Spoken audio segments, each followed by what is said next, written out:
You're listening to the Mississippi Outdoors Podcast. I'm your host, Matt Wyatt. You've heard about fisheries management in Mississippi, bass, crappie, brim, catfish. What about oysters, redfish, and snapper? Yeah, all of that. Our fishery on the Mississippi Gulf Coast. Well, we're going to learn about that today with Chief Scientific Officer at the Mississippi Department of Marine Resources. He is Rick Burris. This episode of the Mississippi Outdoors Podcast is brought to you by the Foundation for Mississippi Wildlife, Fisheries, and Parks. You're listening to the Mississippi Outdoors Podcast. I'm your host, Matt Wyatt. Have you ever heard of the Mississippi Department of Marine Resources? Well, if you're like me, maybe you didn't know that much about it and you'd heard of it. Well, someone's here today that can tell us all about it. He is Rick Burris, the Chief Scientific Officer at the Department of Marine Resources. Rick, welcome to the show. Thanks for having me. So, I start out there, the Department of Marine Resources. I think a lot of people listening might want to know just exactly like, what is that? How do you, when you get that question, hey, what is the Department of Marine Resources? Where is that? What do you do? I'm sure you get that a lot. Yeah, we do. And I can pretty much sum it up with, we're basically the marine side of the Department of Wildlife, Fisheries, and Parks. We actually used to be a bureau, the Bureau of Marine Resources under the Wildlife, Fisheries, and Parks, Department of Wildlife, Fisheries, and Parks. And then in the late 90s, we were formed into our own agency. But our main goal is to enhance, protect, and conserve the marine resources for the state. And so we manage essentially the marine fisheries, both recreationally and commercially. We set the size limits, bag limits, seasons for all the species available for harvest in Mississippi waters, and we do a lot of work with the Gulf of Mexico as well. Okay. So it's fisheries management, essentially, or at the heart of what you do. Heart, yeah. So we have several offices, Office of Marine Fisheries. We have coastal restoration management, so we do a lot of habitat restoration. We have some trails in our coastal preserves that we manage. We have obviously our Marine Patrol, our enforcement side, very similar to our game wardens.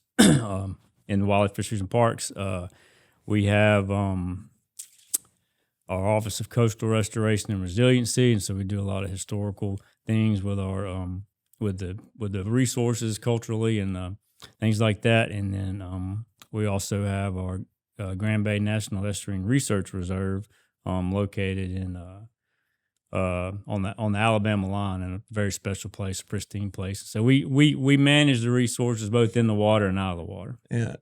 So in other words, when I said, it's just fisheries management, in other words, no, it's not. That might be at the heart of it, but it sounds like it's a much bigger. And you mentioned Department of Marine Resources working still very closely with MDWFP. Used to be an agency, now on its own, but works really closely still with wildlife fisheries. So obviously with the enforcement side, there's some joint jurisdiction there between Highway 90 and Interstate 10. Okay. So they do a lot of work, or we do a lot of work with Wildlife, Fisheries, and Parks. But then on the fisheries management side, we work really close on a lot of. There's not a whole lot of overlap, but in that area, we do have some species overlap. We do have areas it's a great thing where you can go and catch a bass on one cast and a speckled trout on the next cast. And so we do work real closely with all the guys in the Fisheries Bureau. Okay. Are you from the coast originally?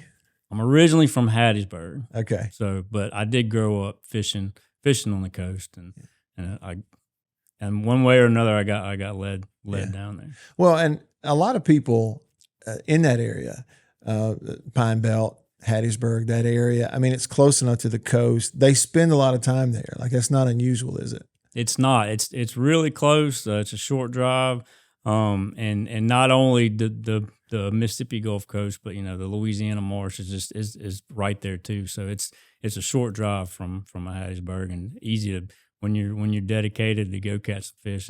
It makes it a lot easier. Well, that's what I was going to say. If you are in Hattiesburg, grew up in Hattiesburg, and you love to fish, you got options, don't you, in that area? And you did too, growing up there. Yeah, we got that. We fished all over the place, but as much as we get to the coast, absolutely. And I grew up. My uncle and my cousins lived on the Pascagoula River, and so spent a lot of time down there in the summertime catching trout and redfish, and And then I had some other friends with camps down there, and we'd venture out to Horn Island and offshore, further and further and further. And so that's kind of how I got into it. Yeah.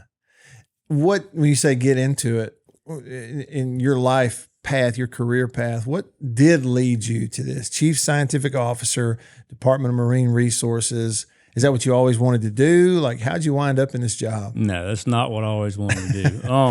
Like I said, I grew up fishing. It was ingrained in me. That's all I ever wanted to do. You can ask anybody when I was growing up. That's all I ever cared about.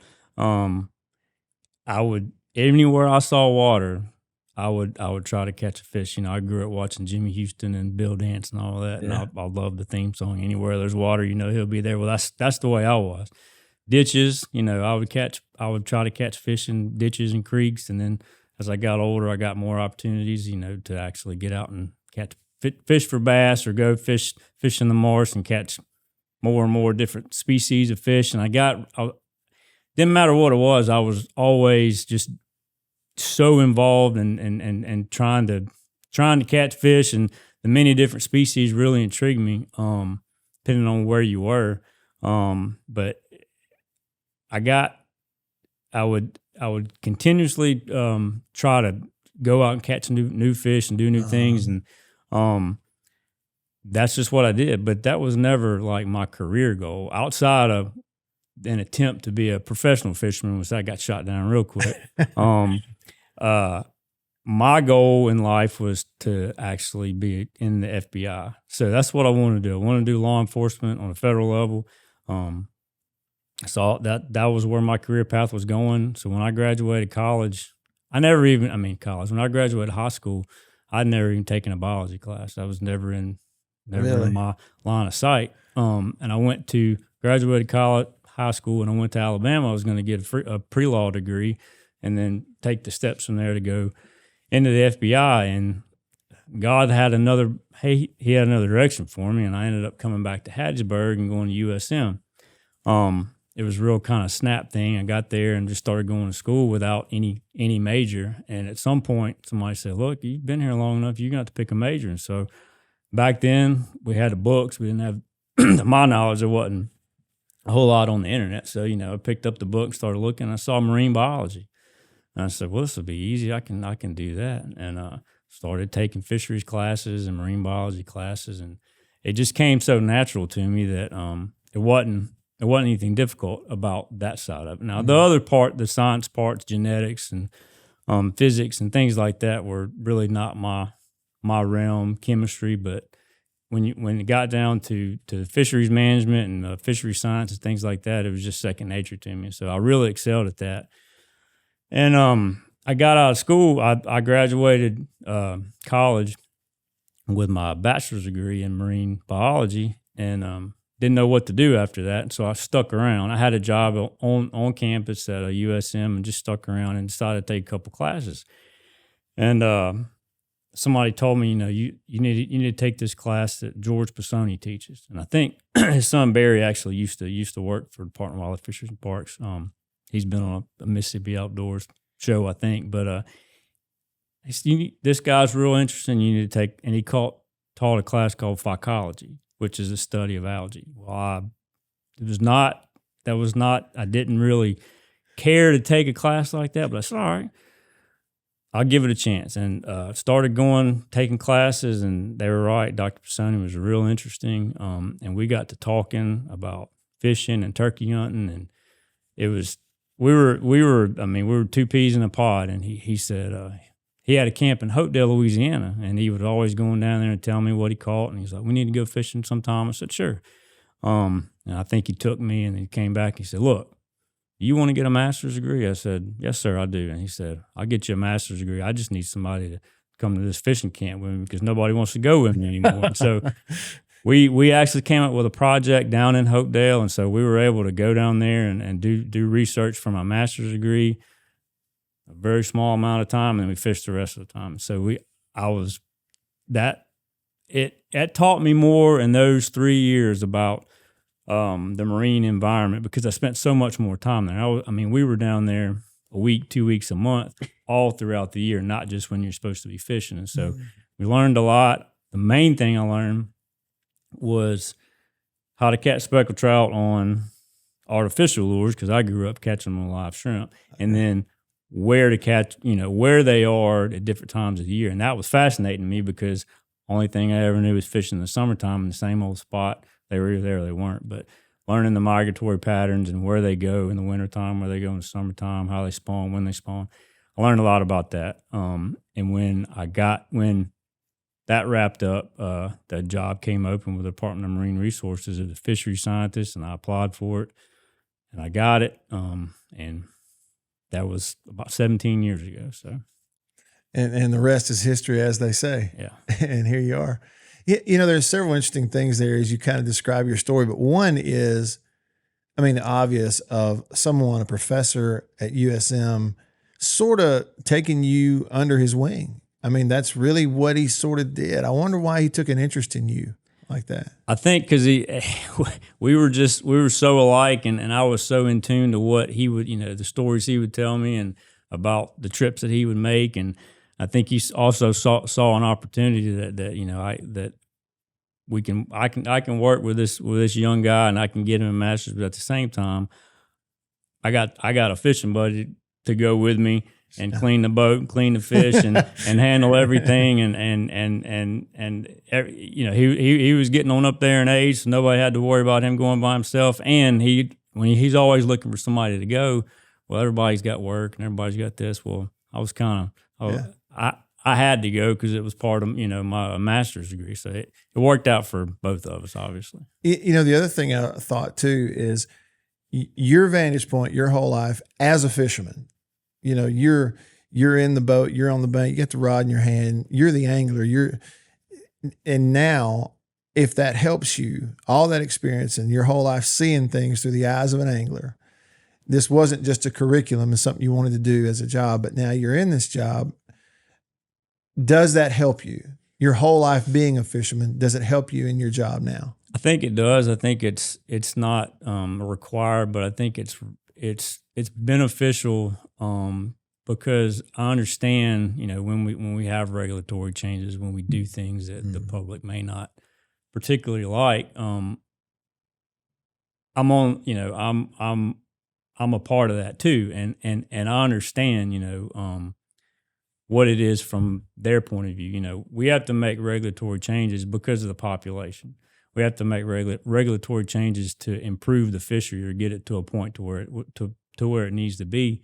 And so knowing how to navigate that and also just being part of the resource, I understanding what you see in the field. There's a lot of, I wouldn't say within this state, but in other parts of the country, there's a lot of managers that are tuned into the numbers. So we have numbers, we got the population looks like this, the fishing pressure looks like this, but you don't see what's going on the water. And knowing what's actually going on in the water doesn't always translate with the actual numbers. So being able to mirror those two together, I think it's helped me a lot, and I know it's important. So for our coast on Mississippi, a Mississippi angler on the coast, either who lives there, who travels there, and enjoys a trip, like Larry, who's going to go down and get to enjoy a trip maybe and catch some tarpon at some point. We'll see. What kind of shape is it in? What kind of fishery is it? How does it compare to other offshore saltwater fisheries that we have access to in this part of the world? So that's a great question, and I think we're highly overlooked outside of the people that live on the coast. When you go to different places, talk to people, especially when you get far away from the coast, people, they don't understand the resources that we have. Usually when you talk about speckled trout fishing, and I said it earlier, you go to Louisiana, right? Venice, to Venice. You go to Venice to catch tuna. You go fish the Louisiana marsh to catch redfish and trout. You go to Alabama to catch snapper. Well, we have the same resources, and we have, I would call it a different fishery. You go to Louisiana, you catch a lot of fish. It's typically smaller fish. You go to Alabama to speckled trout. You go to Alabama and they have the largest offshore artificial reef program in the world. But the state of Mississippi has a really good artificial reef program, and we've got a robust snapper fish, red snapper fish. We've got a very good speckled trout fishery. This year has been phenomenal. We have different limits. We have different size limits. We have different bag limits, but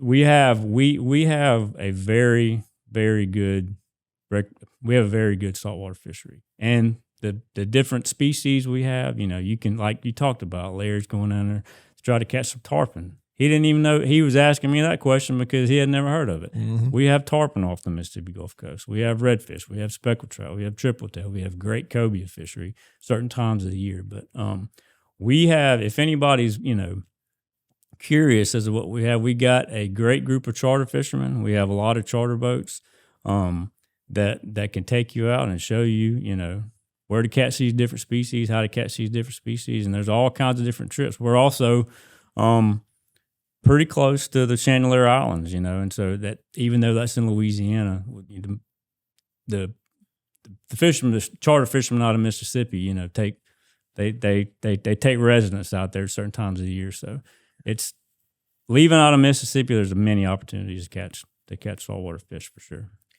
Rick, when I always think about fisheries, I'm just thinking of lakes and just all the smaller bodies of water in Mississippi. How do you manage it in the Gulf? Do fish just congregate in specific sectors? Does it have to do with the underwater currents? Like, how do you know where redfish are as opposed to tarpon and things like that? That's just something that just is beyond me. Can you kind of get into that? Yeah, so different habitat is going to hold different species and different times of the year, like I mentioned earlier. Depends on the migratory patterns, depends on if they're spawning.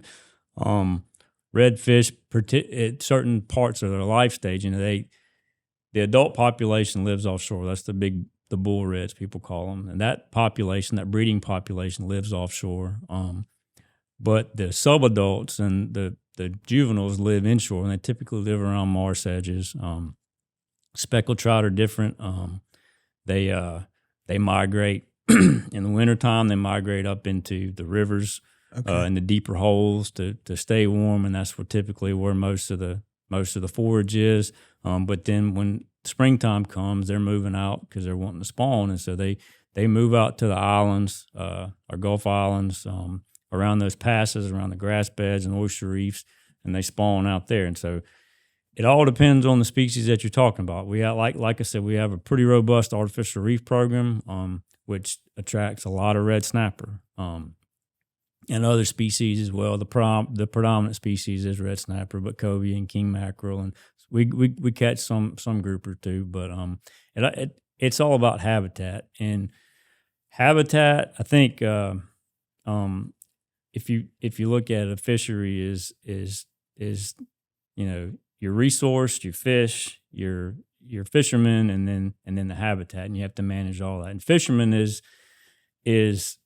really what it's really hard to control habitat. It's really expensive to control habitat. But it's basically we're having to control how many fish are coming out, and so that's where your size limits and bag limits and seasons go. And we got a lot of registered licensed anglers in coastal Mississippi. I think the last number we looked at, somewhere around 90,000. So there's a lot of people fishing in a small area. Mm-hmm. And just having to keep up with what they're catching, things like that.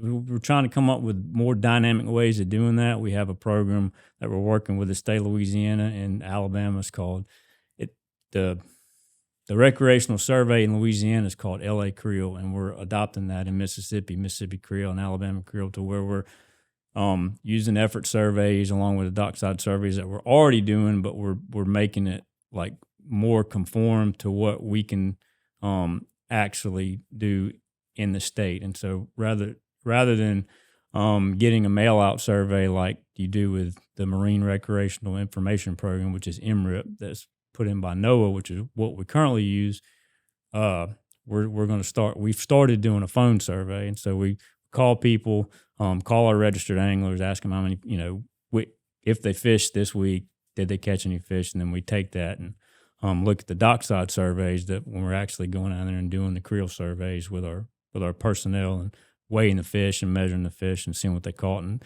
we can mirror that up and get a better idea of what's actually coming out. So, and as we talk about fishing, I automatically look at it and think about it from a recreational standpoint. But where you are and with what y'all are working with at Marine Resources, there's a big commercial aspect to the whole fishing sport and industry too, isn't it? Yeah, the commercial fishery in the Gulf of Mexico and in Mississippi in general is a large component of what we manage. You hear it all the time. Mississippi used to be the seafood capital of the world. We manage oysters, we manage shrimp, we manage crabs, and the commercial take of finfish as well. And that's a whole nother component. It's a lot more different management style. As far as the what's coming out, we know we have a trip ticket program, and so when a commercial fisherman goes out and catches fish has his catch and sells his catch, whatever that may be, oyster, shrimp, crab, or fish, they report that on the trip ticket. So we're able to know what they caught. We're able to get some value off of it, so we know what the value of the fishery is. But it's a whole nother different dynamic, and I don't want to say problem, but the difference in freshwater fisheries management and marine fisheries management is you have those two different stakeholders. And so trying to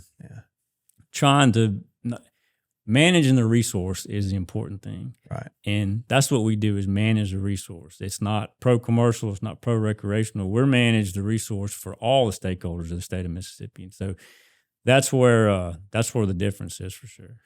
It really, as I hear you talk about it, I sense that if we wanted to sit here and have an hours long conversation about balancing that, from a fisheries management standpoint of what the purpose for a commercial fisherman, and I guess, like you said, that could be anything, not just fin, fish, but we're talking oysters, shrimp, everything else, versus if I live there and I fish recreationally, or even if I'm a guide, it's two different animals. You got to be able to deal with both. Right. And it's where the disconnect is, as a recreational fisherman, I go out there and I have my limits and my size limits and my bag limits, and I can keep however many fish, and that's for my personal consumption. But the commercial fisherman is going out and catching his catch for everybody to utilize, and so that's kind of where the disconnect is. But we're able to appropriately manage that, and to be able to make sure that again, the resource is unharmed, and that's our job. So there's different seasons, there's different gear restrictions, there's different ways of managing the commercial fishery, but it's not this one commercial fisherman is going out and that's his catch. He gets to catch this, and that's all for him. That then goes out right to the seafood dealers and processors. It then goes out to the restaurants. It then goes out to the consumer. So it touches a whole lot of people after the commercial fisherman. And that's what we're trying to manage, is the resource good, and then once it gets out, can it get in, get into the market, because we want people to enjoy, the great seafood that the state of Mississippi has to offer too. Right. And I want to enjoy it. I have some friends in Tupelo, Todd and Johnny Raspberry, two brothers, big time bass fishermen, everything else. But about once or twice a year back in the day, they'd take a trip to the coast. I think they went to, maybe it was Gulfport, but I can't remember exactly where they went. And we looked forward to them going. I didn't get to go with them, because they would come back with a cooler full of these big, redfish, grouper.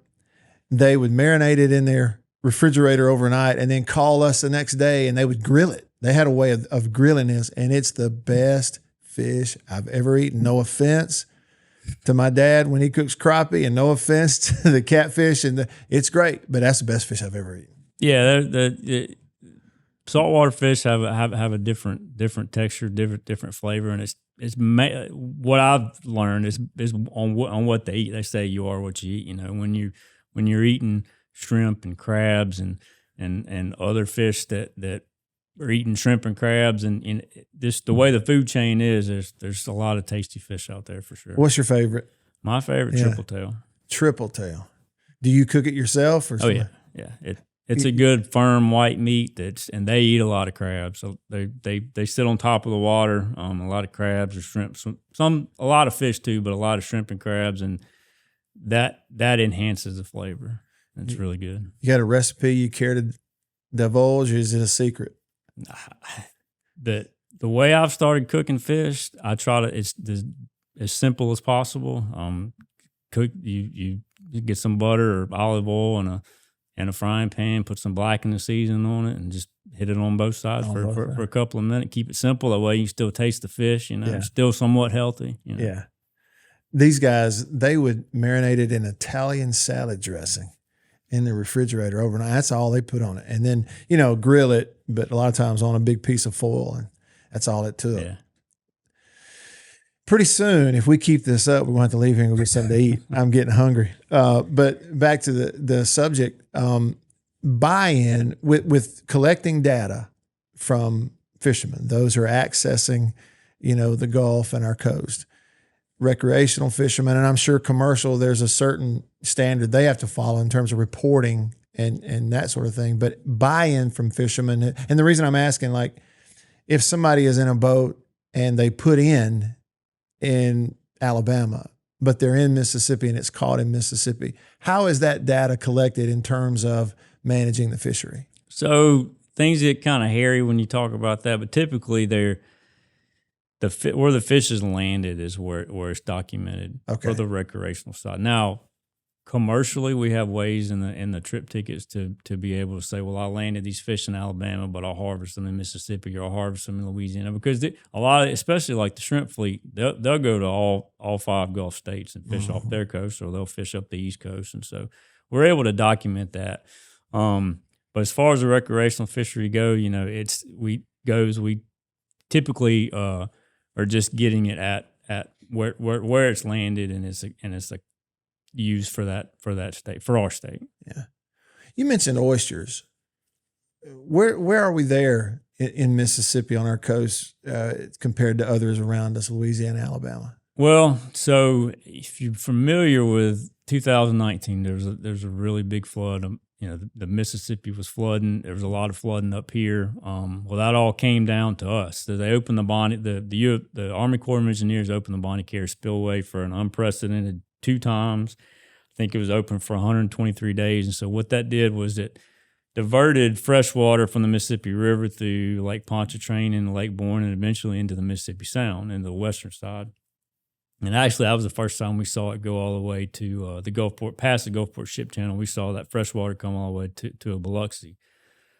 The vast majority of our oyster reefs are in the western Mississippi Sound. And so for 123 days plus, they were inundated with fresh water. And an oyster is sessile, it sits on the bottom, it can't move. So all your other species are able to move out of the way, go find some more suitable habitat. Oysters are the habitat. They can't do that. So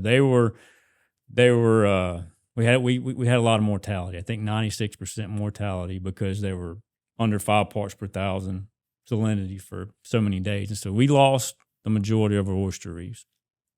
Bonnie Care Spillway opened again in 2020. And I don't think it's opened since then, but 2021 we had record rainfall. And so we had some significant downfalls in the last few years. Things are starting to look brighter now. We've had less rain, higher salinities. We're seeing a lot more recruitment, but the population of oysters is nowhere near what it used to be historically. We used to harvest 500,000 sacks of oysters, I think, at the peak in the last 20, 30 years, and we haven't had a season since 2019 because of the damage that the spillway did.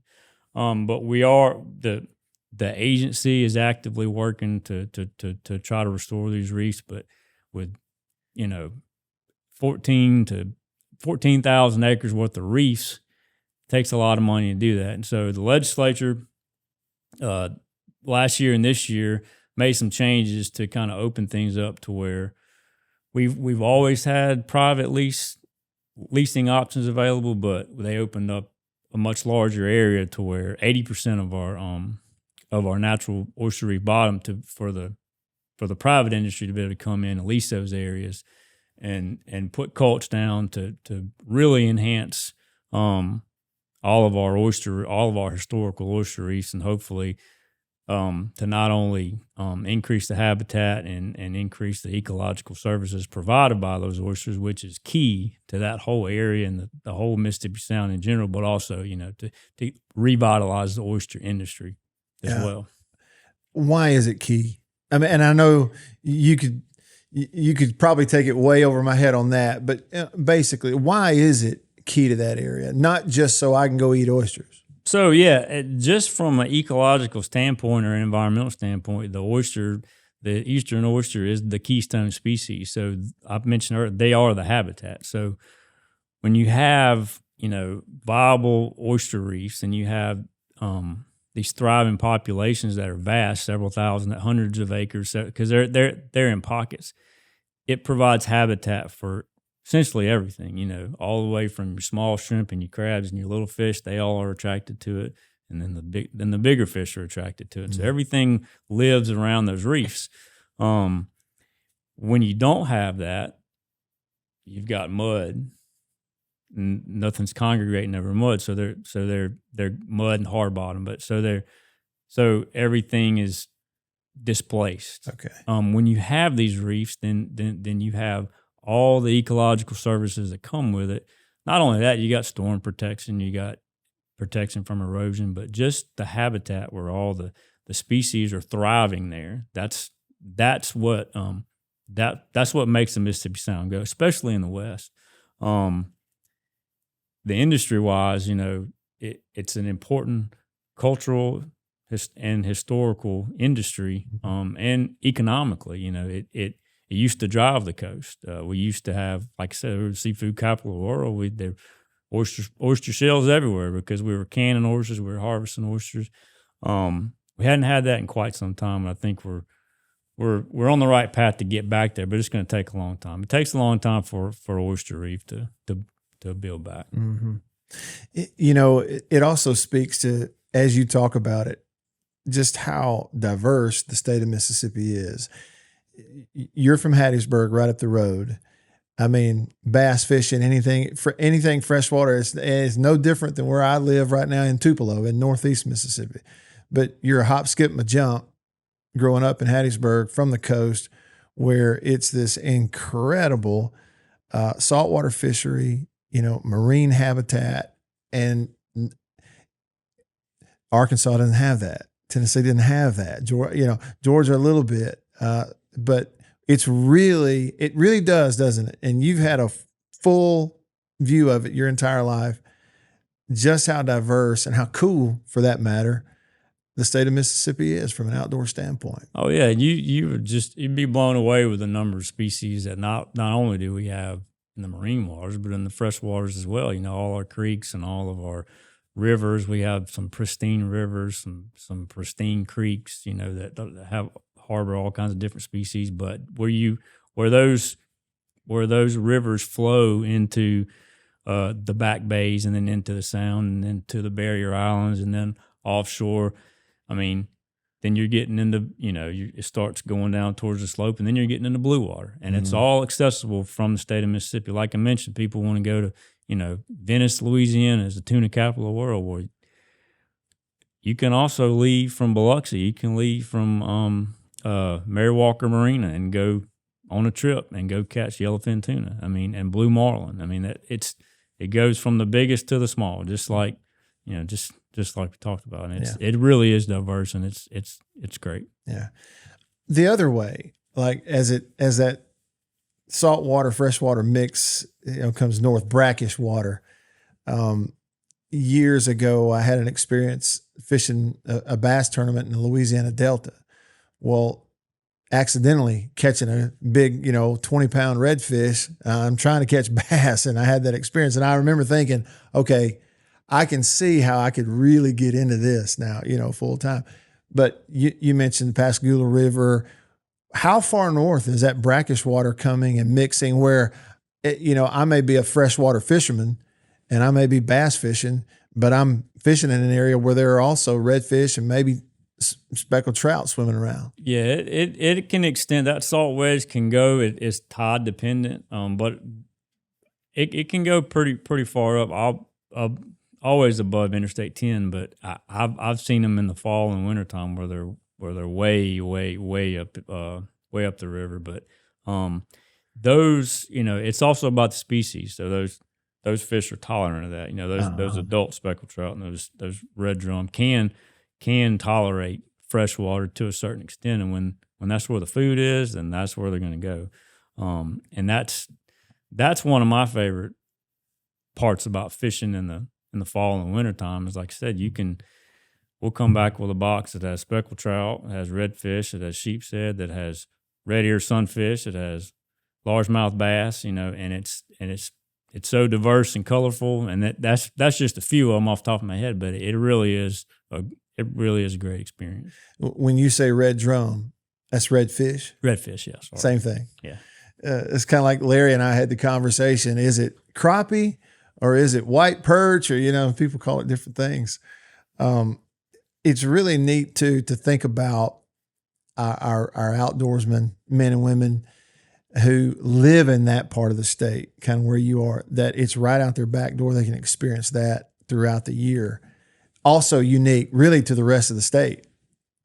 It's such a neat place. And that's part of what you're doing too, isn't it? It's not just offshore, but it's those areas inshore as well. Yeah, we manage all the species. And there really is no, upper level to where our management goes. Cause we're looking at size limits and bag limits and seasons, things like that. And so, they can travel a long way, but they're still under our jurisdiction, and we're still managing those species. You use the word tolerant for those species that'll go up and where that water mix is breaking. What about sharks? What about their tolerance? So I think people probably heard of bull sharks and them being the master predator and being able to tolerate really low salinities, and I've heard, that they can go a pretty good ways up the Mississippi River. But we do see them sometimes going up into some of our coastal rivers and some pretty fresh water. But again, it's all dependent on the availability of prey. If they don't need to go up there and search for that prey, if they got plenty of prey, down in the lower ends of the rivers, and that's typically where they stay. And it's usually from what I've seen, it's your younger the year, your smaller sharks, your younger sharks they go up there just wandering looking for prey. But I don't know of any accounts of any large predator sharks being really far up the river. Yeah. So for you looking forward, in your position and there with Department of Marine Resources and from a scientific standpoint and looking at populations, it's easy to ask, what does the future hold? And maybe nobody knows, but what do you hope? What do you hope the next 5-10 years looks like for that fishery and for our coast area? Well, I think I touched on, improving the oyster population and getting those reefs built back is key, not just for the oyster industry, but for the entire, gamut of species that are harvested commercially and recreationally. You have a much more thriving ecosystem when you have that going. So I think we're in the right direction to do that. With some of the management regimes that or the surveys and things that we're kind of changing things up with our other species, I think we're poised to be able to better manage these fisheries moving forward. And I think that if we can stick to that and stick to the things in place and be able to move if we need to, be able to audible if we need to, and everybody kind of understanding that, that's what it's going to take. You can't do the same thing over and over again and expect the same results. And so sometimes we got to make some shifts and do some changes to improve things. And that's kind of what I was getting at with this MS Krill program. People may not understand it. It's a new thing, but it's ultimately going to lead to better management in the future and more access to these fisheries in the future. And that's what we want. We want the fishermen of the state that are coming in the state to be able to have the best opportunity they can and enjoy it and catch the fish they want to catch, and not go the opposite way. Sure. Triple tail, blackened. What do you eat with it? Fries? No. What's the side? Well, I like pasta on the side. Pasta on the side. Pears good with that, yeah. When are you cooking that? When can I come? Whenever you want. We'll set it up. Sounds good. Rick, appreciate you being on the show. Thank you. That's Rick Burris, the Chief Scientific Officer with the Mississippi Department of Marine Resources, here on the show. Thank you for listening. We'll see you outdoors.